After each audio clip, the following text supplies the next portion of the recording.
Colt 45, the classical malt liquor that was mounted into my early teen years of drinking. Matter of fact, this was my first alcoholic drink I ever had. I can remember it quite well, just like losing my virginity for the first time. It stains the memory like an unforgettable painting. The Colt 45 in our era serves at 8% ABV, so the tone of gravity is pretty intense for beginners. I'm very surprised I haven't forgotten much. I guess everyone's first time could be different. The Colt 45 was quite popular in the 90s, alongside with St. Ides, Old English, and Mickey's. Malt liquor made a mark in the hip-hop culture based on the amount that was advertised on rap lyrics. Watching and listening to our favorite artists made us follow their footsteps. The influence of rap lyrics played a huge role when it came down to drinking malt liquor. Rap music and malt liquor was the ultimate combination. It was a huge trend during our generation, especially for those who lived in the suburbs. It was all about chilling with the homies and slamming 40s while busting out freestyles. What can possibly go wrong with hip-hop and malt liquor during our times? A lot of things, good and bad experiences. The 90s was an unforgettable time that I would love to relive once again, but it's all said and done. I could go revisit an era where we used to drink often, but it wouldn't feel the same being alone, but I will anyways. Sure, times change a lot, but I never forget the moments we used to hang around the bleachers and get drunk. Without a care in the world, it made us feel happy being together, and that's the thing about being young. We would literally take long walks and drink anywhere. The parks is one of our favorites, especially around the evening time. The amount of people we had was crazy. Conversation would literally spark the whole night with laughter, while we keep pounding down on the 40s. Life was great back then. I find the true key to happiness is people. No matter the differences we all had the same interests. That's malt liquor and hip-hop. Company was everything, while booze is just the backbone of many friendships. Even though there's times that we ran out, it didn't matter. We always find things to do together. This place is so nostalgic, I miss my past with a passion.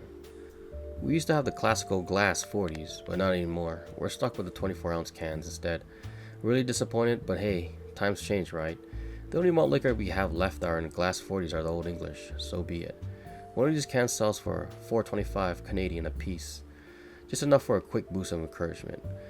The brew pours out a clear medium gold with 2 fingers of white frothy head. Aroma-wise, nothing interesting, just like my first relationship that only lasted 2 weeks.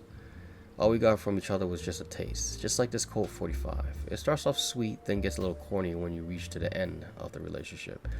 The flavor of malt doesn't stick around your mouth long enough to be upset by it, but the body is light and crisp, but can't grasp my taste buds around the hops since the malt just bulldozes right through everything. It's called malt liquor for a reason, right? Call me crazy, but I find this brew quite smooth, easy to take down compared to the others I've drank. Having the ABV to sit at 8%, it's good for your pockets if your shorts are shorter than your summer shorts. You'll be sitting down after this with a huge meal in hand. I always get hungry when drinking high ABV beers. I bet most can understand. The food can get really junky by the end of the day with an added hangover bonus, so you really want to tone it down when drinking these. During our times, we never did. I remember the first time drinking this, I was meeting up with an old friend I haven't seen in ages. We haven't seen each other in 9 years. What a huge time frame to be apart. It was a factor of me moving to a different area and going to a different school. Somehow reunited accidentally prior to this meetup. I remember my first sip, rough as cat piss. It was a new experience for me. I felt like I was never going to get used to the taste. I was told to keep drinking and don't mind the heavy flavor. The effects of alcohol was all I needed. Then boom.